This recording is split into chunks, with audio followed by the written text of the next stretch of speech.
Good evening, Your Honor, and members of the Council. Before you is a proposed legislative code amendment to the City Zoning Code regarding tandem parking within the City of Moscow. Just provide a little bit of background. The Zoning Code establishes a variety of standards for off-street parking, including the number of spaces that are required, the dimensions of those spaces, how they have to be marked, the dimensions of the travelways, as well as required landscaping and surfacing for the development of new off-street parking areas. One area that the parking standards are silent on is the configuration of tandem parking, and that's where you would have two stalls essentially in line with each other. The code does not address tandem parking, but it has been historically permitted and allowed by the city for quite some period of time for single and two-family uses, but it has not been allowed previously for multifamily residential or commercial uses. Our office recently received a request to consider the allowance of tandem parking for multifamily development, so just moving it up into a little bit higher intensity residential land use, and that prompted a review by staff and by the Planning and Zoning Commission of how other surrounding jurisdictions address tandem parking and provided that information to the Commission. Ultimately, the Commission studied the issue along with staff and ultimately recommended an amendment to recognize tandem parking formally, as we have in the past, for single and two-family uses, twin home and townhouses, which we also consider to be single-family dwellings, and multifamily uses in limited situations and under limited conditions.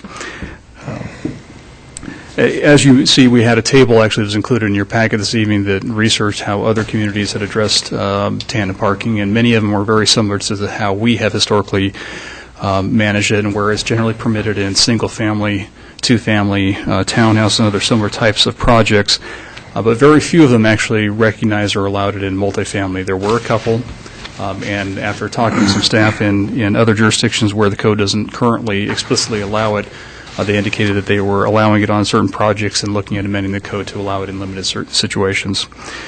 So the amendment, or the proposal, the draft that is before you this evening, as I mentioned, would formally recognize tandem parking for single-family, two-family, twin home, and townhouse uses. It would also allow the recognition of tandem parking for multifamily uses under the following conditions. The first of which is that the purpose of the parking design is to provide enclosed garages for the multifamily dwelling residence use.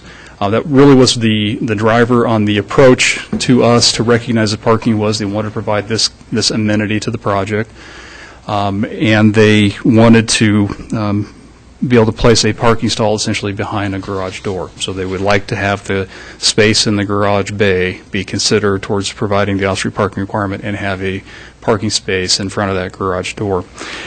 There are concerns when you look at multifamily projects and tandem parking is that it does require a certain level of coordination among those within a single dwelling unit as well as those in other dwellings.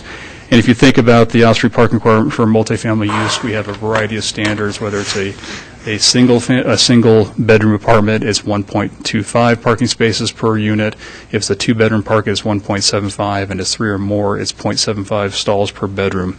But all of that parking is combined into a centralized parking facility that essentially everybody then can utilize. And so you may have instances where one dwelling unit has fewer vehicles than another and allows that to balance out. Or there's usually excess parking spaces available for guests and visitors that are coming to the site that maybe don't reside on site. When you get into a tandem configuration, you are dependent upon the coordination of vehicles to have access to those parking spaces. So there were concerns that we would be reducing the effective amount of parking that would be available. The other condition that's in the draft ordinance is that the tandem parking space, that being the parking space within the garage and the parking space in front of the garage bay, are required to be assigned and furnished for use by the occupants of a single dwelling unit without separate additional compensation. That separate additional compensation is something that we've had some experience recently where part of the required parking was provided in enclosed garages, but it was being offered for additional rent. In that type of situation, if the occupants or the residents on the project aren't interested in paying that additional rent, it is essentially taking that parking stall that's required by the zoning code out of the available parking to meet their legal obligations underneath the zoning code. It's certainly fine to provide it, and the rent can certainly reflect the benefit of having that garage space, but we don't want to have it as a separate compensation. Otherwise, that parking can be removed from the inventory. The last was a concern, the last condition was that the garage space shall only be counted as 1/4 of a parking space towards satisfying the number of required off-street parking spaces for the multifamily use.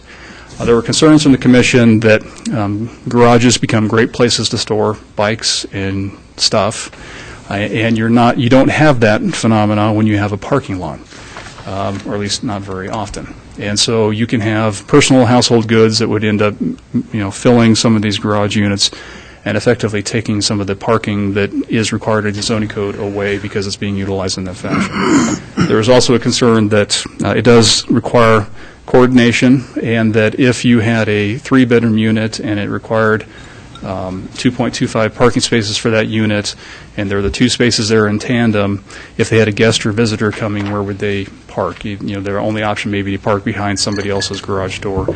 So the intent of only counting that second garage bay towards the required parking, it can always be provided, but if they want us to count it towards the required off-street parking for the project, is we would only count it as a fractional requirement, so that if some are used for storage of personal goods, or we lose some efficiency due to the coordination of vehicles, we still have other surface parking there that can help meet that demand.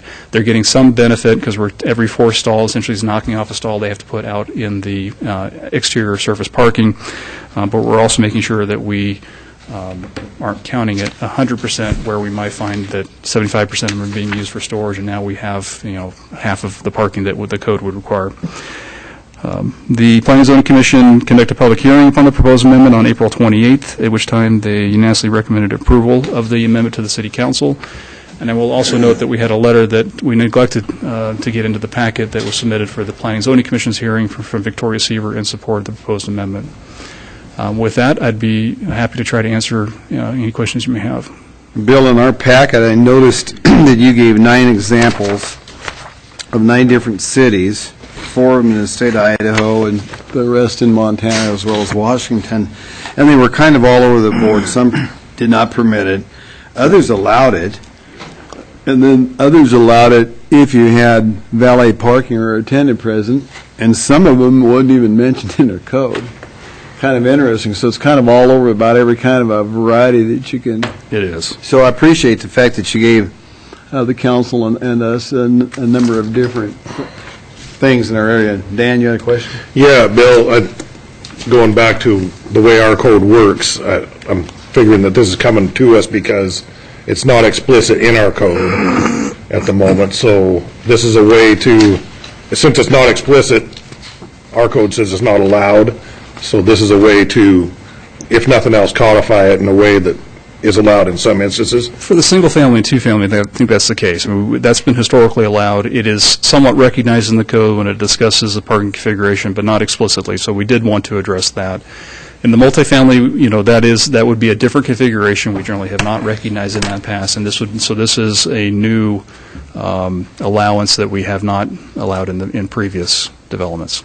So it was explicitly disallowed before. It was not. Just not. It was just not recognized. When you got into a parking lot. So as soon as you get into a multifamily, most often you're into parking lot design standards. A parking lot has a bunch of diagrams about how the stalls can be configured, their dimensions, and the travel aisles, and there is no diagram that refers to a tandem parking configuration. So it was one that had not been recognized and not addressed in the code. This would specifically allow it. So the only real example that I have experience with is like parking behind the fire station downtown. Is that would be considered tandem parking? Correct. So, okay, thanks. Walter? Each slide. Thank you, Mayor. So, Bill, I'm looking at the proposed ordinance change, and item E codifies the single-family, two-family, twin home, and townhouse dwellings. Correct. Which you say is not specifically called out in our current ordinance. And then it talks about the multifamily with the 3 conditions that you've already put up on the screen. That's correct. Okay. If I may, a couple of just clarifications. The multifamily would only be applicable where there are garages. Correct. And would it solve your separate sale of garage space problem that you've had come up recently? Correct. So it would, where we don't have it now, they would not be grandfathered in? Correct. This does not specifically address the required parking being provided in the garage. That we have just concluded is disallowed underneath the code. These were specifically just for the tandem parking configuration. And so we just wanted to make sure that where we were discussing multifamily, because we don't quite honestly get into garages provided in multifamily settings very often. Where we found it to be provided under the separate compensation, we've addressed that just through the code provisions of their obligations and other elements of the code that address the required off-street parking provision. But where we were going to get into multifamily and specifically talk about garages, we wanted to make sure that that was clear in this location. So we didn't feel there were any other changes necessary within the code to address an issue that we have experienced recently. But in this case, where we're specifically talking about this is only, to allow garages, tandem parking would only be recognized to allow the garages. We wanted to make sure that we were explicitly clear, both that the garage and the space behind it be assigned to the same unit, so that unit can do coordination for jockeying of vehicles if necessary, but also that they're furnished at no additional compensation. And one final question. And the proposed ordinance change does not create any confusion or conflict with the other parts of the code that talk about how many spaces are required per bedroom? No. Okay. Thank you.